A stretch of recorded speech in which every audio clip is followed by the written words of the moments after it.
Kobalt adalah suatu unsur kimia dalam tabel periodik yang memiliki lambang Co dan nomor atom 27 dengan massa atom 58,9339195. Sifat fisika mineral kobalt adalah logam yang berwarna abu-abu atau perak keputihan yang dapat melebur pada suhu 1490 derajat Celcius dan mendidih pada suhu 3520 derajat Celcius serta memiliki 7 tingkat oksidasi mulai dari -1 sampai +5.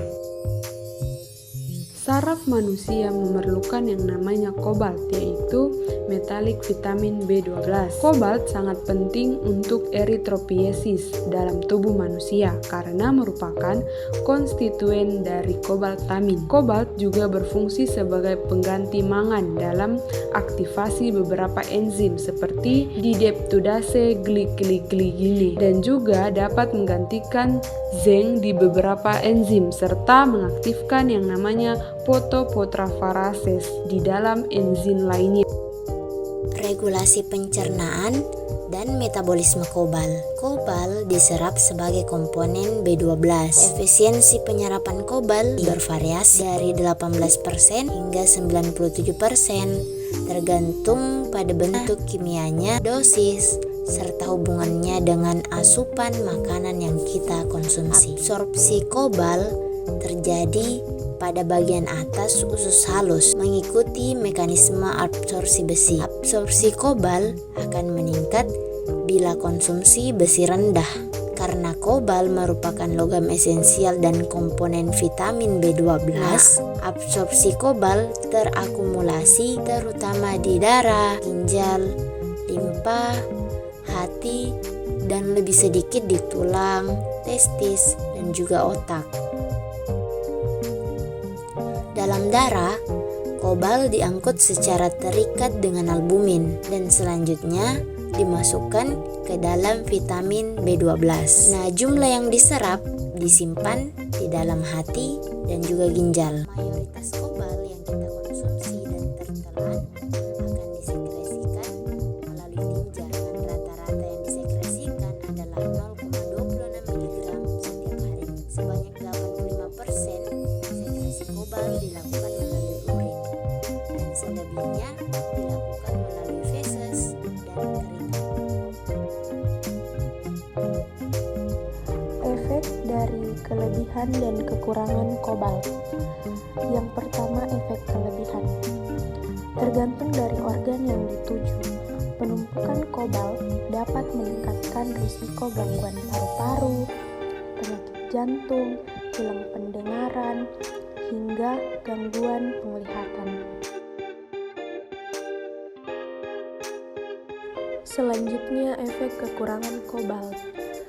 Kekurangan kobalt dapat menyebabkan gejala seperti anemia megaloblastik karena kobal membantu dalam pembentukan sel darah merah. Serta kobal juga berperan dalam melindungi fungsi saraf dengan mempertahankan selubung yang melindungi saraf, sehingga kekurangan kobalt dapat menyebabkan kondisi seperti neuropati.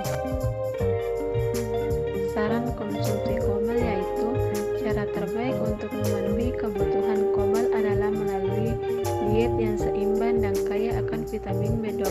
Beberapa sumber makanan yang kaya vitamin B12 atau dan secara tidak langsung mengandung kobal meliputi yang pertama daging merah seperti daging sapi dan domba, yang kedua ikan dan makanan laut seperti ikan salmon, ikan tuna, dan kerang, yang ketiga produk susu seperti produk susu yogurt dan keju, dan yang keempat telur, dan yang kelima hati hewan. Selenium adalah mineral mikro yang merupakan bagian esensial enzim glutathione peroksidasi. Selenium bekerja sama dengan vitamin E dalam perannya sebagai antioksidan. Selenium berperan serta dalam sistem enzim yang mencegah terjadinya radikal bebas dengan menurunkan konsentrasi peroksidasi di dalam sel. Sedangkan vitamin E menghalangi bekerjanya radikal bebas setelah terbentuk. Selenium memiliki beberapa manfaat, diantaranya 1. Membantu mengurangi terjadinya beberapa jenis penyakit kanker tertentu dan meningkatkan fungsi hati secara normal. 2. Membantu mengusir virus. 3. Menghindarkan penyakit jantung, mineral beracun, dan menetralisir alkohol, asap, dan beberapa jenis lemak. 4. Membantu meningkatkan keperkasaan pria. Dan yang terakhir, menjaga kesehatan mata, penglihatan, serta rabun dan kulit. Regulasi pencernaan dan metabolisme selenium.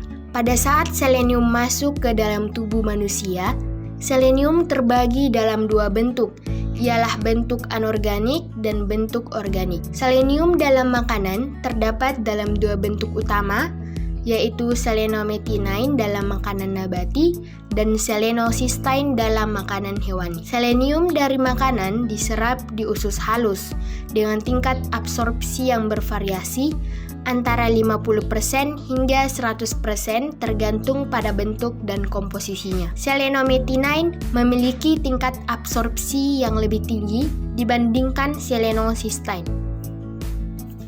Kemudian, setelah selenium diserap dalam usus halus, selenium diangkut dalam darah melalui ikatan dengan protein plasma, terutama albumin. Selenium kemudian diambil oleh berbagai jaringan tubuh, termasuk hati, ginjal, otot, dan pankreas. Di dalam sel, selenium dimasukkan ke dalam selenoprotein melalui jalur sintesis protein yang memerlukan selenoposfat sebagai kofaktor, yang kemudian didistribusikan atau dialirkan ke berbagai jaringan tubuh.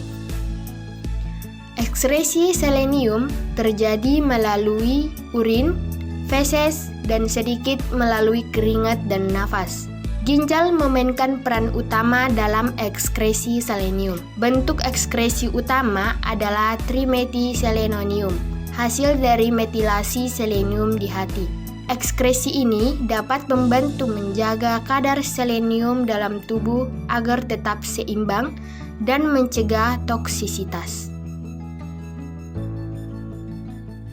Mengonsumsi selenium dalam dosis yang terlalu tinggi dapat menyebabkan keracunan selenium yang dapat mengakibatkan gejala seperti mual, muntah, diare, kelelahan, kerusakan saraf, dan masalah kulit. Yang kedua yaitu masalah kesehatan jantung. Kelebihan selenium juga telah dikaitkan dengan masalah kesehatan jantung, termasuk peningkatan risiko penyakit jantung koroner. Yang ketiga yaitu gangguan pencernaan. Konsumsi selenium berlebihan dapat menyebabkan gangguan pencernaan seperti diare, sakit perut, dan gangguan penyerapan nutrisi. Adapun kekurangan selenium yaitu beberapa efeknya termasuk penurunan fungsi tiroid yang dapat menyebabkan masalah seperti hipotiroidisme yang dapat memengaruhi metabolisme tubuh secara keseluruhan.